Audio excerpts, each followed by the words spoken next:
O ministro das Telecomunicações, Tecnologias de Informação e Comunicação Social, engenheiro Manuel Homem, efetuou uma visita de constatação à Rádio Tocuista Voz da Esperança, onde se inteirou do funcionamento da emissora.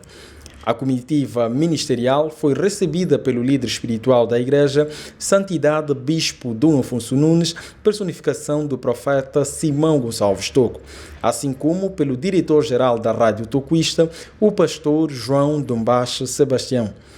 O ministro Manuel Homem destacou o trabalho que a rádio tem vindo a fazer em prol da sociedade. Estamos bastante satisfeitos com o trabalho que está a ser desenvolvido com o projeto da Rádio Tocuista. Tanto equipas jovens, mas com foco naquilo que é o conteúdo, naquilo que é o trabalho que a rádio deve desenvolver. Um trabalho social, um trabalho de inclusão, um trabalho vocacionado para a transmissão de conteúdos generalistas, mas também e sobretudo de evangelização. E de facto este paradigma que está a ser seguido na rádio alegra-nos bastante e deixa-nos confiantes de que, enquanto instituição do Estado, temos um parceiro que está alinhado com aquilo que são as perspectivas que o Executivo traçou para o desenvolvimento do setor da comunicação social, e continuaremos a assegurar essa relação estreita com a Igreja, considerando todos esses benefícios que nós temos dessa relação. Importa realçar que a Rádio Tocuista e a Igreja, de forma geral, têm uma relação muito antiga, tanto com o Estado, e quase não se conhece onde é que está o ponto de separação, de tão longa e duradoura que é essa relação que nós estabelecemos. Portanto, continuaremos aqui a garantir que essa relação perdure por novas gerações, considerando o bem que a sociedade ganha com isso. No encontro em privado mantido com a direção da rádio, foram apresentadas questões ligadas à formação de quadros, meios técnicos e de potência dos emissores. Entretanto, ficou assente a criação de um grupo técnico conjunto de trabalho que integra os responsáveis técnicos da rádio e do INACOM, Instituto Angolano das Comunicações, órgão regulador das comunicações eletrônicas, para dar rápida solução aos problemas de potência dos emissores da rádio e a questão de partilha de infraestruturas. O patrono da rádio, Sua Santidade Bispo Dom Afonso Nunes, personificação do profeta Simão Gonçalves Toco, garantiu que a Igreja vai continuar a prestar apoio ao governo com vista a atender os anseios do povo angolano. Agradecer a chegada do Sua Excelência, o Ministro das Telecomunicações, Tecnologia de Informação e Comunicação Social, com os dois secretários de Estado que o acompanham, e os diretores gerais. Queremos dizer que a Igreja está satisfeita, porque uma casa que é visitada significa dizer se a casa é boa. Quando não é visitada significa que tem lá pessoas que não têm bons corações. E a Igreja tem de ter bons corações para receber essas visitas. Nós temos uma parceria saudável, muito antiga, como já disse o Excelência o Ministro, muito antiga, e porque a história da Igreja se confunde com a própria história do país. Por isso que nós temos responsabilidade social, responsabilidade moral de continuarmos a exercer a nossa missão para podermos pacificar os espíritos, podermos contribuir naquilo que é a edificação de uma Angola nova, que se requer de facto uma Angola para todos. E também, da minha parte, como enviado, tenho que continuar a agradecer, porque aquele que me enviou disse-me que falar com o Estado, falar com a Igreja.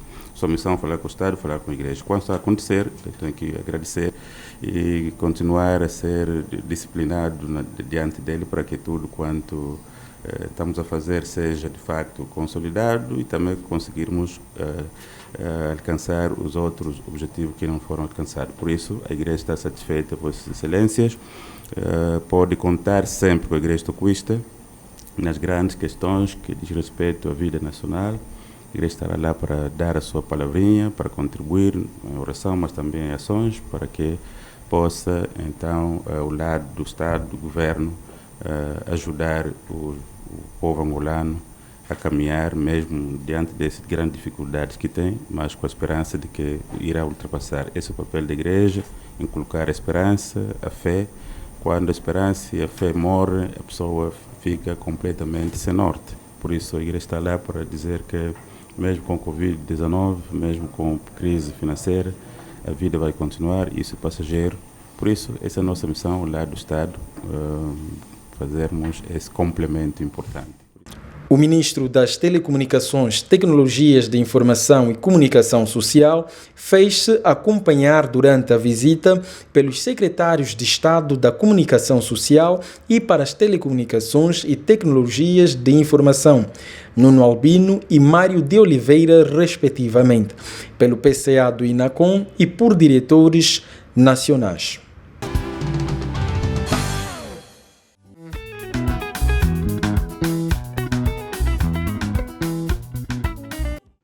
Nosso que está no céu, santificado seja o teu nome, venha o teu reino e seja feita a sua vontade, assim na terra como nos céus. O pão nosso de cada dia nos dai hoje. Perdoa as nossas dívidas, assim como nós perdoamos nossos devedores.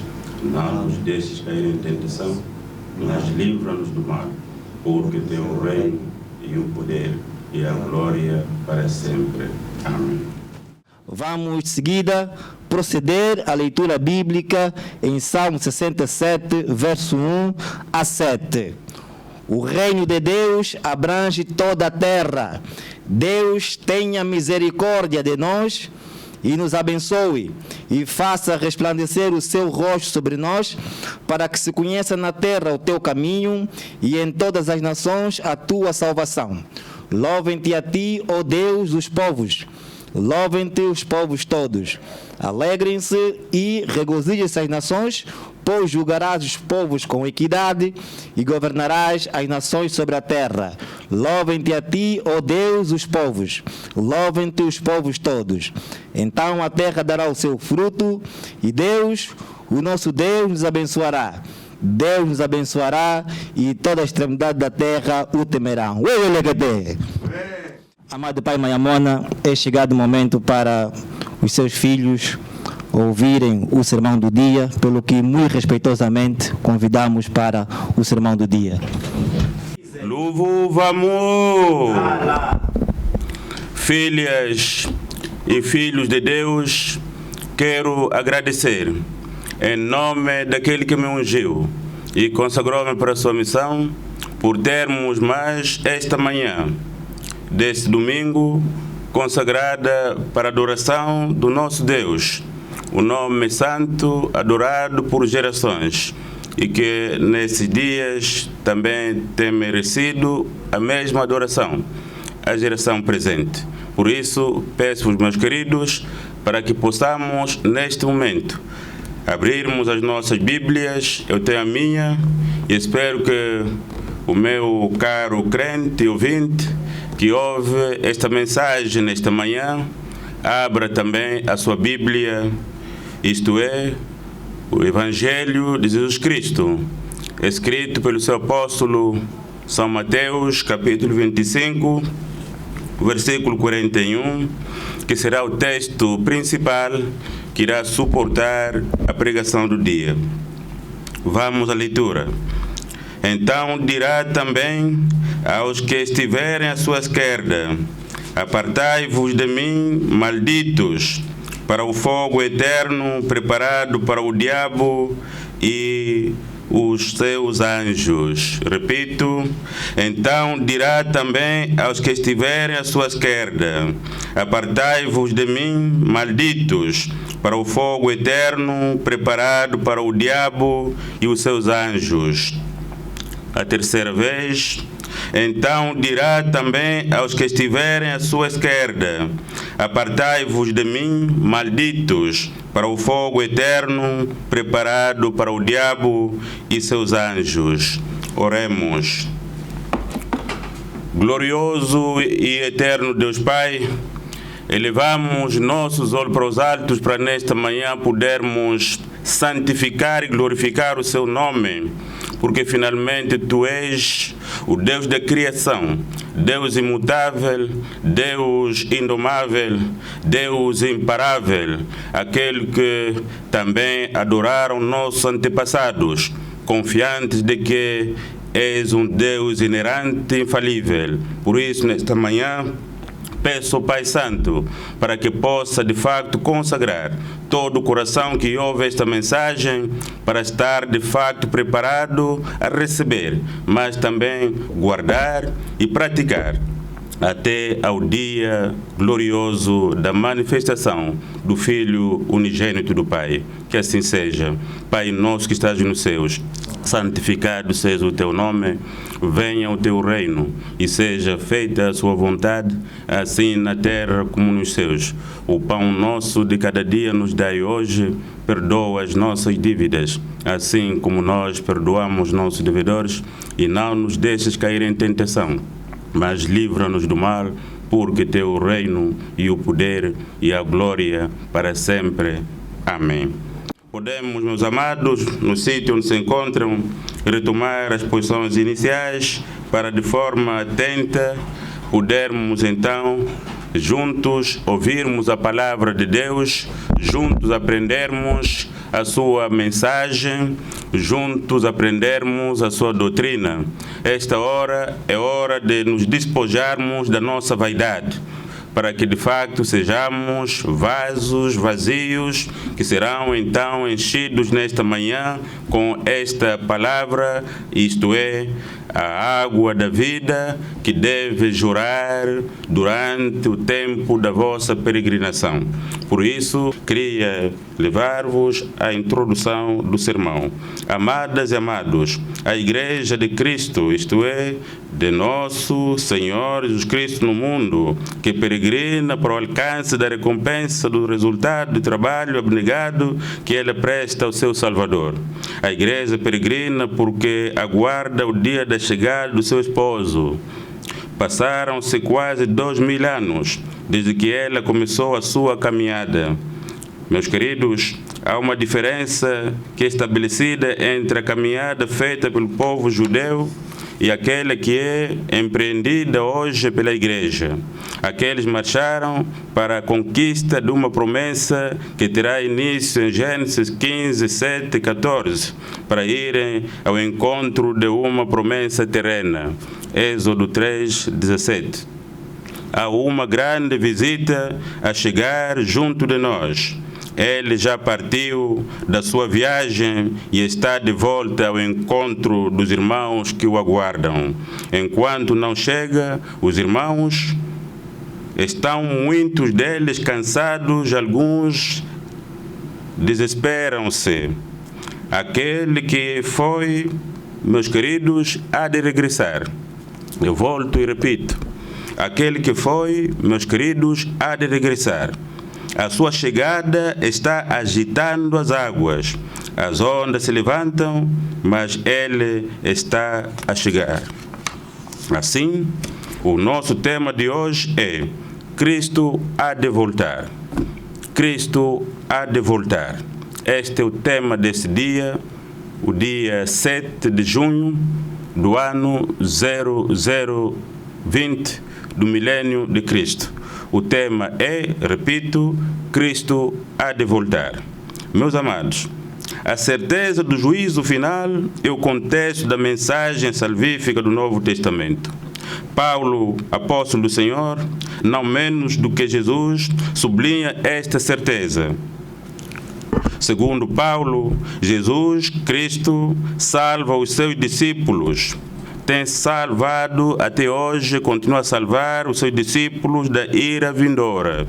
Segundo a primeira carta de Paulo, apóstolo do Senhor, nosso modelo, a Igreja de Tessalônica, capítulo 1, versículo 10. Primeira carta, e nós citamos: e para guardardes dos seus o seu Filho, a quem ele ressuscitou dentre os mortos, Jesus, que nos livra da ira vindoura. Este versículo que citamos, onde encontramos as palavras Jesus que nos livra da ira vindoura. Essas palavras explicam que a morte de Jesus afastou a ira de Deus há muito tempo, mas o sentido pleno dessa obra salvífica não se manifestará antes do juízo final. Então, através da intervenção de Cristo, os crentes serão poupados da condenação, que de outra maneira mereceriam.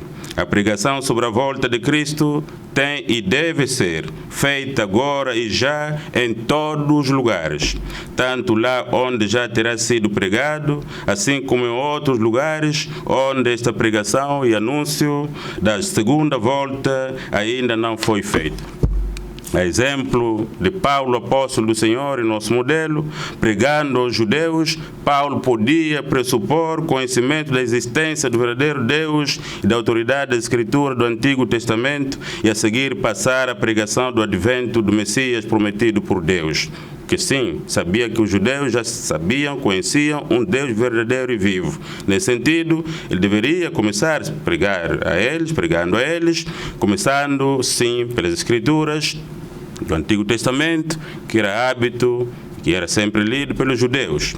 Mas ao povo de Tessalônica, sem instrução na fé que tinha a nação de Israel, Paulo enfatiza duas coisas. Primeiro, reconhecimento do Deus vivo e verdadeiro e o abandono dos ídolos mortos. E a segunda coisa que ele prega é para que, de fato, aqueles que conhecessem o futuro, o tempo, o porvir, ele prega o seguinte: o conhecimento e derradeiro julgamento universal que será executado por Cristo, o Deus homem que morreu e ressuscitou dentre os mortos, depois de lhes fazer sentir e dar-lhes a conhecer a existência de um Deus vivo e não Deus os ídolos, aqueles estátuas que adoravam. Paulo, depois de dizer isso a eles, aos Tessalonicenses, dá o segundo passo para lhes ensinar a chegada do dia do fim, a chegada do julgamento universal de todo o cosmos, para que Cristo venha e execute o julgamento, isto é, Deus feito homem. Deus feito homem. Este homem é Cristo, que morreu e ressuscitou, que está a chegar para executar esse juízo. Esta volta de Cristo tem de ser a mensagem basilar de toda a pregação nos últimos dias. Amados, Jesus colocou uma importante interrogação que até hoje precisa ser não só pregada pelos pregadores da palavra de Deus, mas refletida de formas a ver se de facto há fé na terra e que fé é esta. A Bíblia é lida, mas encontramos dentro da Bíblia, dos textos bíblicos, alguns versículos que precisam não somente ser lidos, interpretados, mas sobretudo refletidos. É em São Lucas 18:8, onde encontramos uma questão, se não mesmo uma equação. Aqueles que aprenderam equações e tal, esta é uma equação que deve ser meditada, que acima fizemos menção, quando dizíamos esta mensagem há de facto elementos importantes em alguns versículos que não somente devem ser lidos ou interpretados, mas sobretudo meditados, refletidos várias vezes com oração, para que possamos entender de facto o que é isto. Eu repito, o tema de hoje é Cristo há de voltar. Cristo há de voltar. Você que me ouve, aponta, Cristo há de voltar. São Lucas 18:8, que agora vamos citar, diz-nos: digo-vos que depressa lhes fará justiça, contudo, quando vier o Filho do Homem, achará porventura fé na terra? E é isso mesmo. Isto é quando chegar o tempo de Deus, e não segundo o nosso tempo, o tempo do nosso querer, do nosso desejo, da nossa vontade, mas sim quando chegar o tempo dele, ele há de dar resposta de todas as inquietações e problemas que vivemos. Segunda carta, ou segunda epístola de São Pedro, capítulo 3, versículo 8. A pergunta continua e diz-nos, pergunta-lhe a ti que me ouve neste momento, achará porventura fé quando Cristo voltar? Será que achará porventura fé? Amados meus, isto não significa que Cristo está a dizer que não haverá crentes, mas sim, Ele está a dizer que a fé não será característica de todos que dizem ser crentes. Quando Cristo voltar, a fé não será característica, hábito de muitos que dizem ser crentes. A fé deles não será encontrada, embora dizerem ser crentes. É isso que ele está a dizer. Haverá crentes sim, mas será que vão ter fé acreditando que mesmo no meio dessas tempestades, situações que não conseguimos dar resposta, ainda há de facto esperança de que ele há de voltar?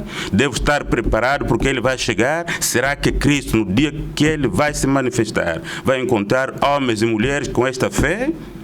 Quando Cristo voltar, ele completará a obra do Pai e no lugar do Pai ele executará o juízo. Ele há de julgar os vivos e os mortos. Sim, a volta de Cristo será o momento em que a justiça será realizada. Homens e mulheres serão filtrados. Os que vencerem, com ele reinarão.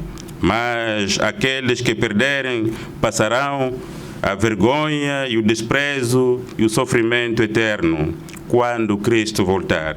Ele trará consigo um novo corpo, uma nova cor, que até aqui ninguém jamais viu. Cristo há de voltar. Este é o nosso tema. A maior e a mais bonita notícia que deveria ser e alegrar os crentes que tenha e mantenha fé na volta do Messias é o facto de saberem que quando Cristo voltar, eles serão iguais a Ele. Eles serão iguais a Ele.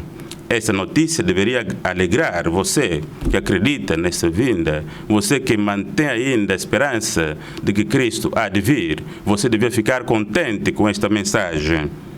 Porque a cor, a forma, o corpo que Ele trazer, eles, os crentes, os de fé, terão de igual modo, ou seja, serão semelhantes a Ele.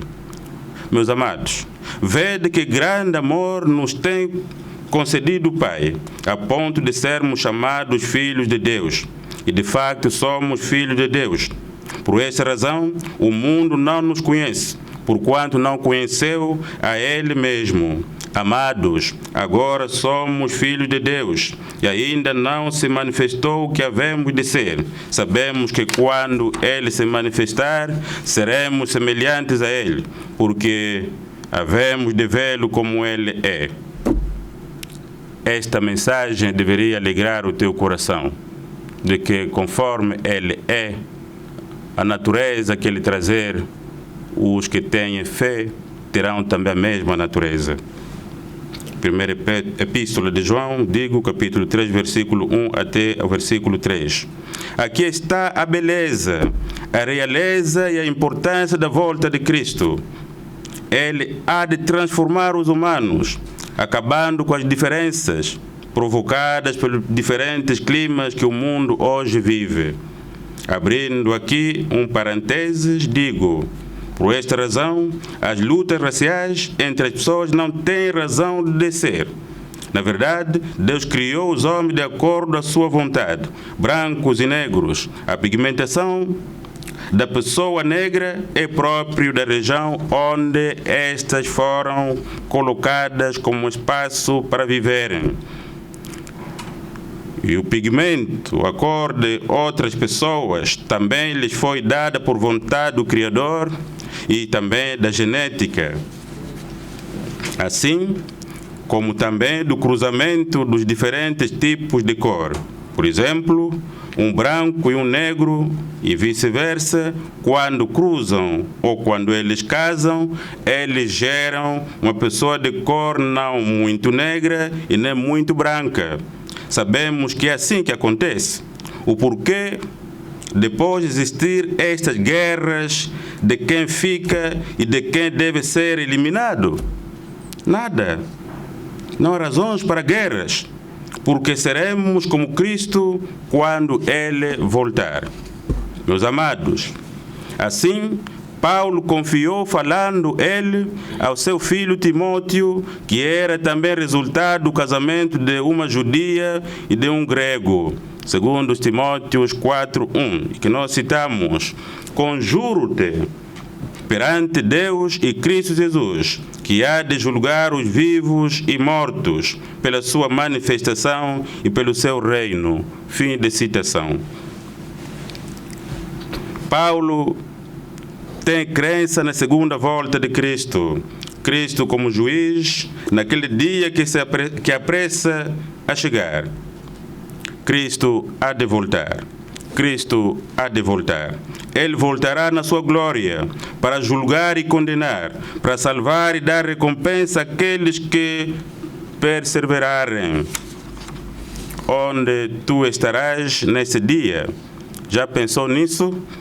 Cristo há de voltar para implementar o juízo final. Cada pessoa prestará conta individualmente diante de Deus. E Deus, através de Cristo, retribuirá a cada um segundo o seu procedimento. Romanos 2:6, que eu cito também. O qual recompensará cada um segundo as suas obras. Fim de citação. Meus amados, Paulo, apóstolo do Senhor, afirma o que ouvimos acima. Não estava a negar o que ele enfatizava em outros lugares, que a salvação é uma dádiva e não uma recompensa, conforme sua carta aos Romanos, capítulo 5, versículo 15 ao versículo 17. A verdade é que o julgamento divino está baseado sobre cada aspecto do relacionamento pessoal com Deus. Aqui está outro elemento importante. Muitos dizem: a salvação é pela graça, não pela lei, nem pelas obras. Ok, mas tem de ler a Bíblia, porque a Bíblia é uma mata muito grande, uma floresta densa. Eu te digo, a verdade é que o julgamento divino está baseado sobre cada aspecto do relacionamento pessoal com Deus. Você com Deus, como se relaciona a Ele, como você vive, a intimidade que tens com Ele. É nesse relacionamento onde também sairá de facto o julgamento naquele dia, quando Cristo voltar. Somente aqueles que recebem a graça e que de facto aspiram glória, honra e incorruptibilidade. Há, porém, aqueles que são facciosos e não buscam honrar a Deus. Sabe, meu querido, o que significa faccioso? É aquela pessoa que gosta de separar, criar partidos. Não partido político, só me referir aqui. Isto é, grupos, gosta de dividir, levar no beco para ter um grupo para comandar. Mesmo também nas famílias, há facciosos, há famílias que se dividem todos os dias. A igreja de Cristo é pior ainda, onde pastores com tanto apetite de dinheiros e fama levam cada um seu grupo no seu beco, que cria aí o seu templo para ele também mandar. Esses facciosos não buscam a honra de Deus. Paulo, apóstolo do Senhor, ensina que se a salvação vem pela graça divina, o julgamento será de acordo com as obras de cada um. Segundo Coríntios 5:10, o julgamento será segundo as obras de cada um. Se tens feito boas coisas, digo, então receberá também um bom galardão, boa recompensa. Sozinho, não em conjunto da igreja, não em conjunto da família. Meu pai é pastor, é bispo, é profeta, meu pai é isto, eu vou estar lá como hoje alguns tentam reclamar. Não.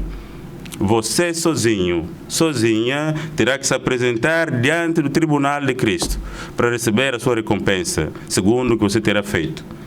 A parte da graça, só será possível um veredito. Ao judeu primeiro e também ao grego e a todas as pessoas. Aqui no dia em que está a chegar, o dia da volta de Cristo, só valerá uma correta posição diante de Deus. este não se baseia em motivos étnicos, tribais e nem sequer em quaisquer distinções autogeradas entre a humanidade. Eu volto a dizer, quando Cristo voltar, Cristo há de voltar. Quando Cristo voltar, só valerá uma correta posição diante de Deus. Este não se baseia em motivos étnicos, tribais e nem sequer em quaisquer distinções autogeradas entre a humanidade. Não, eu sou da família Cis, por isso tenho o direito de entrar. Sou da família Y, por isso vou entrar. Sou da tribo Cis, porque é a mais importante, vou entrar. Não, isto não vai acontecer, meu querido, não vai acontecer. Pode tirar o seu cavalinho da chuva, porque isso não vai acontecer. Você sim há de receber a sua recompensa segundo a sua vida, segundo o seu relacionamento com Deus que você tem feito hoje. A tribo não vai te salvar, nem familiaridade não vai te salvar. O que te salva é a sua vida própria, o que você tem feito. Meus amados, eu repito o tema: Cristo há de voltar. Cristo há de voltar. Naquele dia, os regenerados que, como servo de Cristo, aprenderam a amar a justiça e desejam a glória dos céus, serão reconhecidos à base do mérito de Cristo em seu favor, serão recompensados. Nesse dia que está prestes a chegar, os demais seguirão seu destino apropriado, ao modo ímpio de que escolheram enquanto estavam nesse tabernáculo, o lugar para o qual irão com base no seu próprio demérito. Aqui está. Enquanto estás neste tabernáculo, você está escolhendo já o teu próprio destino. Você está já a escolher o lugar onde você vai. Enquanto estás nesse tabernáculo. Estou com isso quando o tabernáculo está a olhar nas paredes pintadas de cor branca. Não. Você é o tabernáculo. Será que estás pintado de cor branca ou cor negra? Ou só pinta as paredes, mete lá o cortinado e tal, está bonito o tabernáculo, e você? Está bem? É você. É a ti que me dirijo. O quanto conheceram a vontade de Deus determinará a serenidade de sua condenação. São Mateus 11:20. Quanto mais conheça Deus, mais castigo recebereis. Quanto mais conhecemos de facto as coisas de Deus, mais castigo aguarda-nos. Como estás você? Eu cito este versículo 20 de São Mateus 11. Então começou ele a lançar em rosto as cidades onde se operou a maior parte dos seus prodígios, por não se houver arrependido, dizendo: ai de ti, Corazim, ai de ti, Betsaida, porque se em Tiro e em Sidom fossem feitos os prodígios que em vós se fizeram, há muito que se teriam arrependido com pano de saco grosseiro e com cinza. Jesus também sabia que o homem, para se arrepender, para orar, precisa também meter cinza e saco. Não como diz, não pode meter mais saco porque isso já acabou. Quem te disse isso? Eu continuo ainda a citar esse capítulo.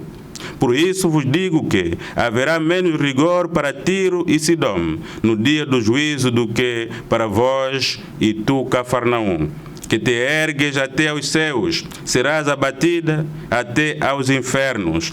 Porque se em Sodoma tivessem sido feitos prodígios que em ti se operam, teria ela permanecido até hoje. Porém, eu vos digo que haverá menos rigor para os habitantes de Sodoma no dia do juízo do que para ti.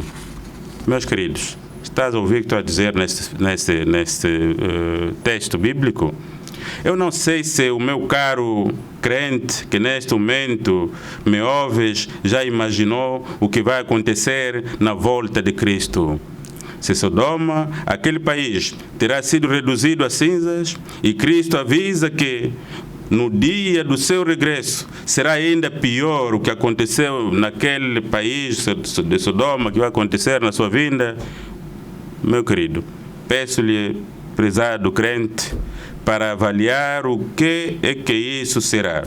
O juízo final que Cristo há de executar no seu regresso demonstrará a perfeita justiça de Deus num mundo de pecadores, onde Deus permitiu que cada um andasse nos seus próprios caminhos. Atos 14:16.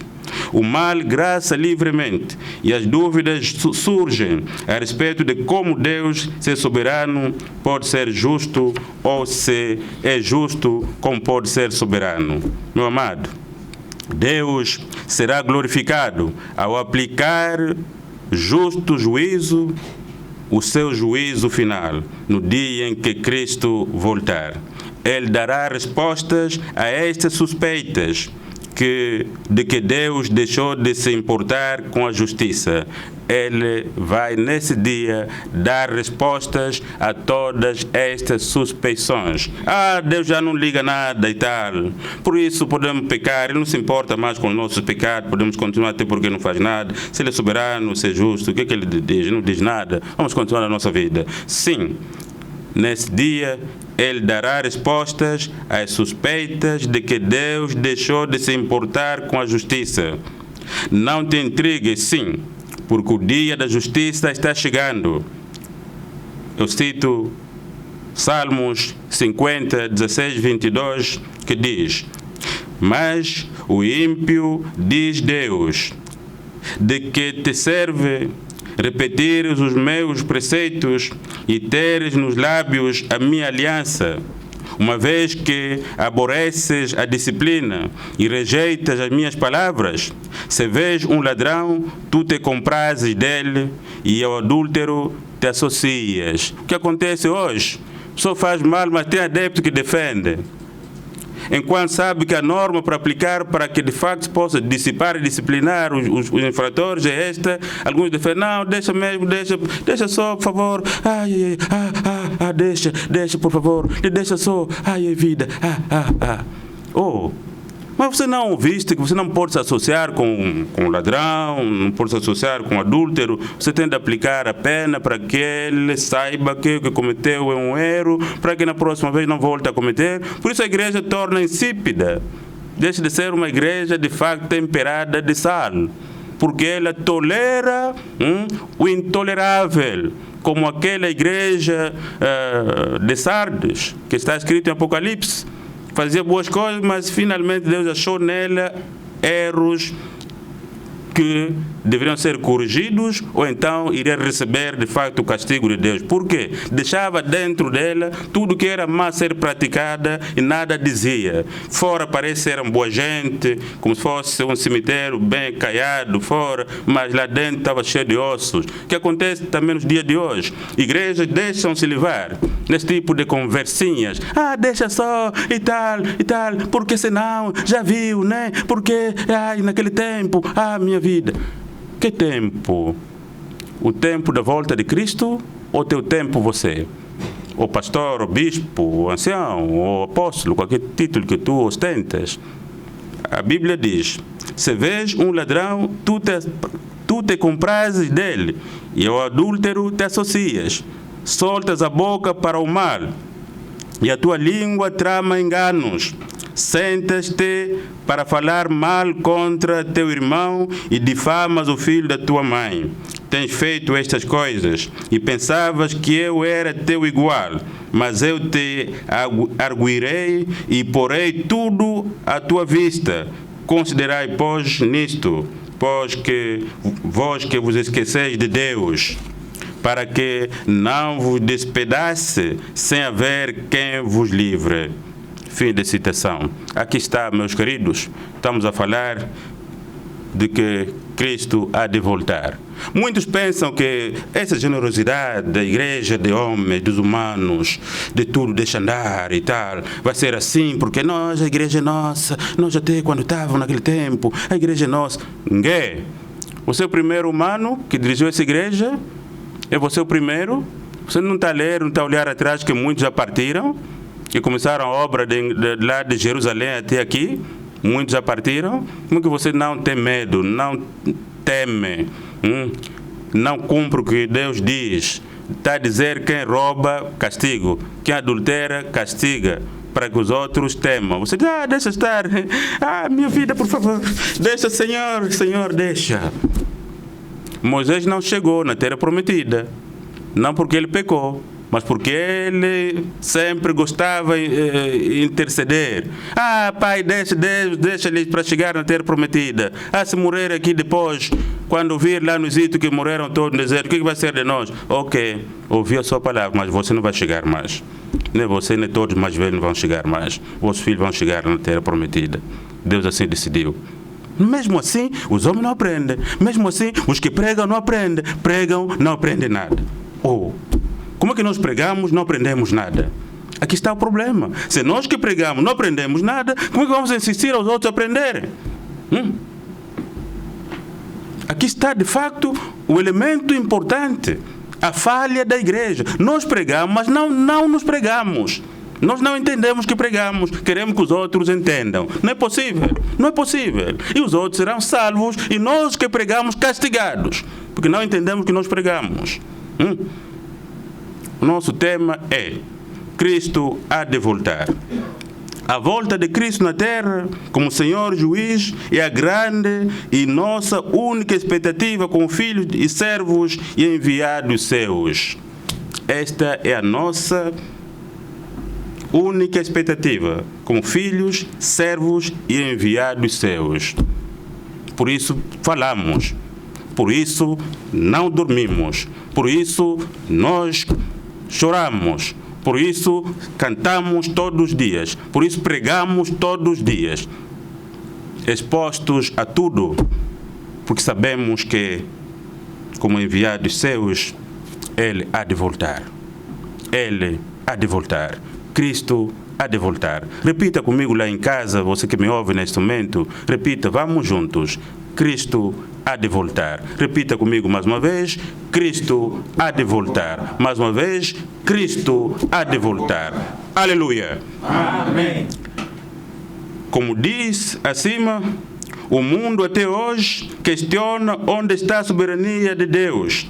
Até seus servos são subjugados por homens que vivem a sua sorte e nada lhes acontece. Sim, o silêncio de Deus é frequentemente interpretado pelos ímpios como um sinal de que Ele não se importa mais que eles pequem. Deus insiste na obediência por parte dos ímpios, hipócritas, pois do contrário, eles terão um fim terrível. Meu caro crente ou não crente, até hoje, que está me ouvindo neste momento e ouve todas estas palavras vindas dos altos. O que pensas? Esperas mesmo enfrentar este dia? Pergunto-lhe, você que me ouve neste momento, você mesmo está preparado para enfrentar esse dia? Como aqueles que estão a fabricar armamentos fortes para enfrentar aquele dia. Também está preparado para isso? Ou ainda achas que tens tempo para mudares e te arrependeres? Eu acho que tens tempo para você se arrepender, agora mesmo, e abandonar o caminho que está a seguir. Meus queridos, caminhando para a parte final, amados e amadas, Cristo há de voltar. Eu creio sem vacilar. Cristo há de voltar. Por isso falo com firmeza, convicção. Cristo há de voltar. Porque eu conheço o que eu digo. Cristo há de voltar. Peço-vos a todos que tenham a possibilidade de ouvir-me. Não há razões para ódio entre pessoas, só porque aqueles ou aquelas são brancos ou negros. Não há razões de haver essas guerras. Eu já disse que Cristo há de voltar. O corpo que Ele trazer, o mesmo teremos todos. Por isso, não há razões de haver guerras entre brancos e pretos. Em Angola ainda entre pretos e mestiços. Quem é o mestiço, quem é o preto? Na América não existe mestiço e preto, existe brancos e negros. Ainda ontem estava a acompanhar uma senhora clara, se fosse aqui diriam que é branco, é mestiço, e entrar em guerra entre pretos e tal, e mestiços. Mas ela considera-se negra. Negra, não pela cor clara, mas ela é negra e defende os afro como ela é, afro-americana.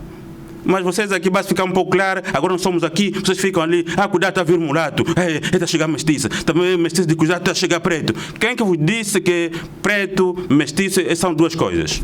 Quem que vos ensinou isso? Preto é resultado, mestiço é resultado, preto e branco, é a mesma coisa, a mesma pessoa. Não há aqui razões de lutar entre vocês. África. A África é hipócrita. A África é hipócrita. A África é hipócrita. Os filhos são levados e não diz nada. Quando lhe perguntam, ele responde que nunca viu nada. A África é hipócrita. A África é hipócrita. A África é hipócrita. Os filhos são levados e não diz nada. Quando lhe perguntam, ele responde que nunca viu nada. A África é hipócrita. A África é hipócrita. A África é hipócrita. Os filhos são levados e não diz nada. Quando lhe perguntam, ele diz que nunca viu nada. A África é hipócrita. A África é hipócrita. Os filhos são levados e não diz nada. Quando lhe perguntam, ele responde que nunca viu nada. A África é hipócrita. A África é hipócrita. A África é hipócrita. A África é hipócrita. Os filhos são levados e não diz nada. Quando lhe perguntam, ele responde que nunca viu nada.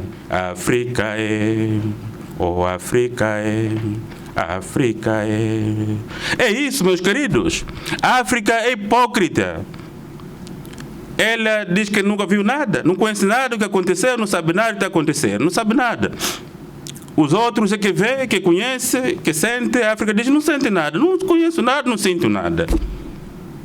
Hipocrisia africana.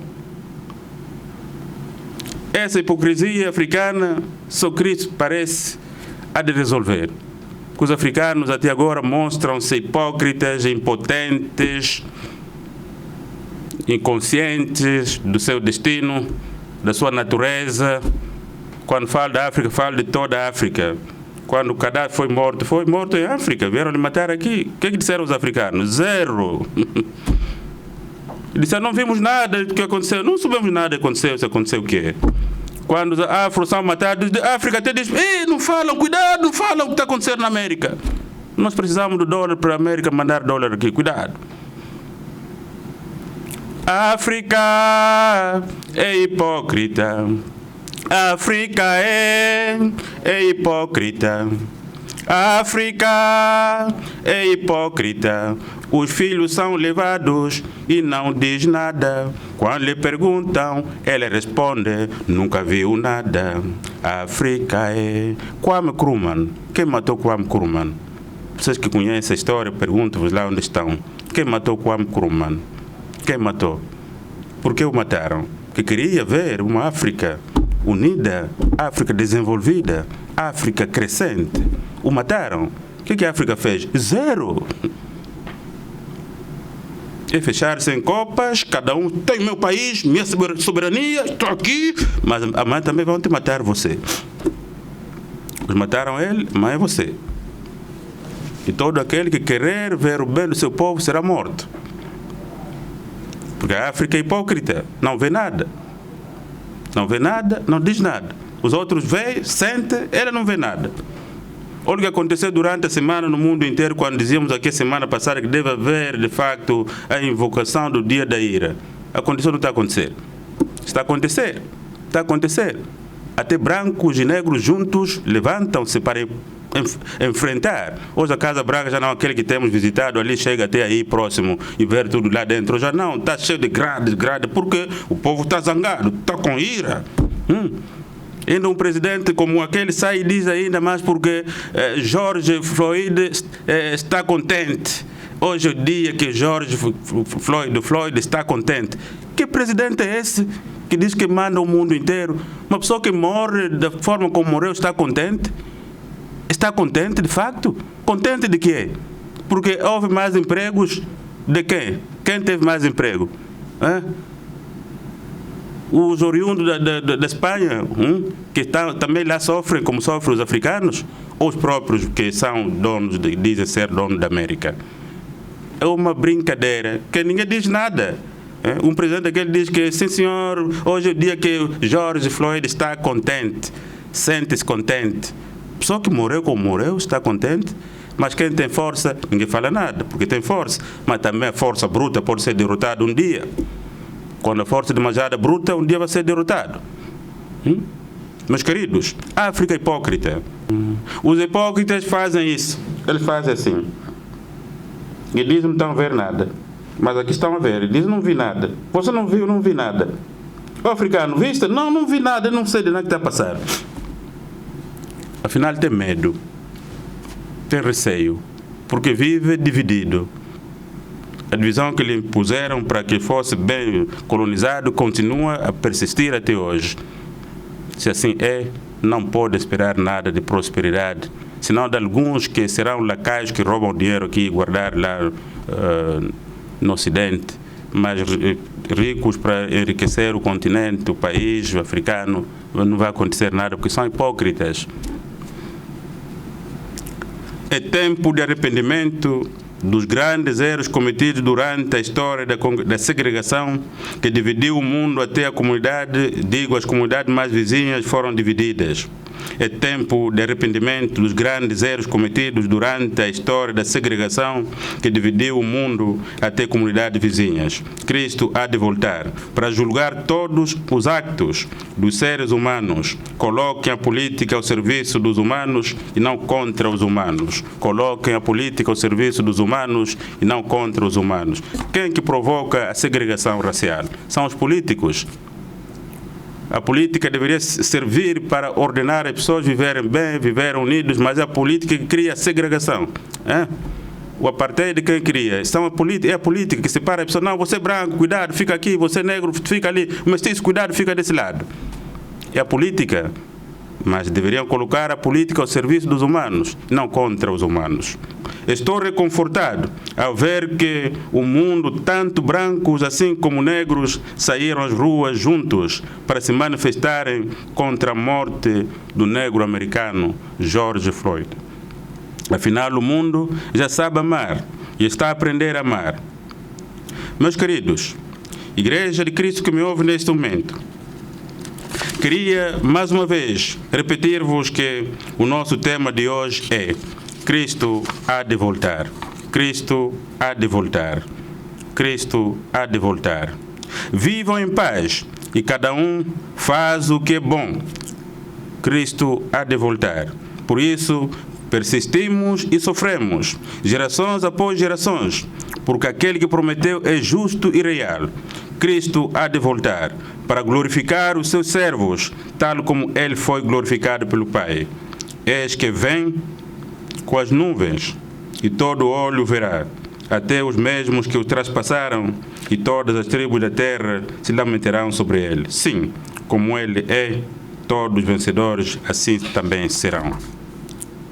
Caro crente, toquista e não toquista, e todos que me ouvem nesse dia, o nosso tema do dia é Cristo há de voltar.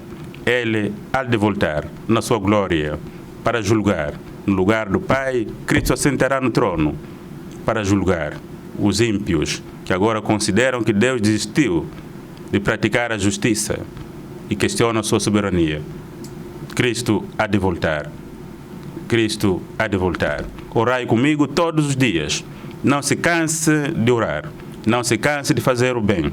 Cristo há de voltar. Eu afirmo-vos, Cristo há de voltar.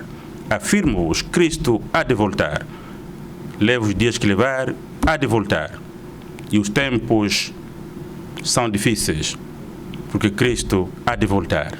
Por isso, mamães, jovens que me ouvem, mude de comportamento, mude a forma de ser e de estar. Vocês jovens de hoje devem mudar completamente a vossa forma de pensar e de agir. A África também tem de voltar para trás, no tempo de Kwame Nkrumah e outros, para pensarem sobre a África. Quem não pensa em si mesmo não pode pensar nos outros. Eu, mais uma vez, digo-vos, a Igreja do Cristo não pode ser vandalizada pelos humanos, não. Ela veio para cumprir uma missão, uma tarefa que ela tem para cumprir, e há de cumprir essa tarefa, seja qual for as intempéries que os humanos lhe imporem. Ela vai cumprir a sua tarefa. Cristo há de voltar, há de se manifestar na sua glória para dar recompensa àqueles que sofreram, que morreram, que morrem até hoje, com cânticos na boca e não se arrepende. Cristo há de voltar para também punir os malvados, que até hoje castigam os justos e os inocentes, digo. Cristo há de voltar. Cristo há de voltar. Por isso, África hipócrita, levanta-te e deixa de ser hipócrita. Levanta-te, deixa de ser hipócrita. Será sempre hipócrita se continuar a ser devedor. Um indivíduo que é muito devedor não pode ter coragem de se dirigir ao seu credor. África devedora, deixa de ser devedora. Por que deve a África? Porque até hoje não conhece a importância de ser africanos. Não sei. Pretos, brancos, mestiços são uma única pessoa. O mestiço não pode lutar com o preto, nem preto contra o mestiço. Isso é brincadeira e estupidez. Como é que o mestiço luta com o preto luta com o mestiço? Isso é brincadeira, falta de educação, falta de instrução, falta de conhecimento, é estupidez. Alguém está a vos instrumentalizar, então você não pode ser instrumentalizados. Preto e branco é a mesma coisa, são a mesma pessoa, não são duas pessoas. Mestiço também é a mesma coisa, não há diferença. Acreditemos que Cristo há de voltar. No seu dia trará uma nova cor que eu, vosso dirigente, bem conheço e provei. Não falo como aqueles que lêem simplesmente a Bíblia. Eu falo daquilo que eu conheço e vivi e conheço, de forma tácita. Por isso vos digo, não vale a pena lutarem. Cristo há de voltar. Todos no mesmo caminho, na mesma direção, lutem contra o mal, porque Cristo há de voltar. Eu asseguro-vos, Cristo há de voltar. Meus amados, queridas e queridos, este é o nosso dia. Espero que todos vocês nas vossas casas tenham fé que Cristo há de voltar. E enquanto se prepara, está a caminho do regresso, você que confia nele, não tema nada. Seja de facto herói para lutar, para enfrentar as trevas satânicas. Cristo há de voltar. Também aviso-vos, comprem o que quiserem comprar para arrumar, para cuidarem dos doentes. Eu vos digo, Deus lutará para o seu povo. Camas sairão vazias. Serão, de facto, camas vazias. Cuidem-se, povo de Deus, não se entreguem nem confiem nas camas dos hospitais. Vocês devem se cuidar e orarem para que, de facto, Deus manifeste o seu poder. Esses hospitais ficarão sem doentes. Orem e cuidem-se. Deus cuidará de vocês. Com essas palavras, eu quero terminar, deixar para vocês esta mensagem. Cristo há de voltar e vai cuidar de vocês. Camas hospitalares ficarão sem nada. Pessoas querem essas coisas todas para ganhar dinheiro na morte dos outros. Caros angolanos, africanos, tenham cuidado. E cuidem-se, orem e cuidem-se. O dinheiro que gastam será em vão. Cristo há de voltar. Com essas palavras eu digo, a paz e a bênção de Deus Pai que me enviou e a comunhão do Espírito Santo estejam convosco e vos guarde desde agora e para sempre. Amém. Amém.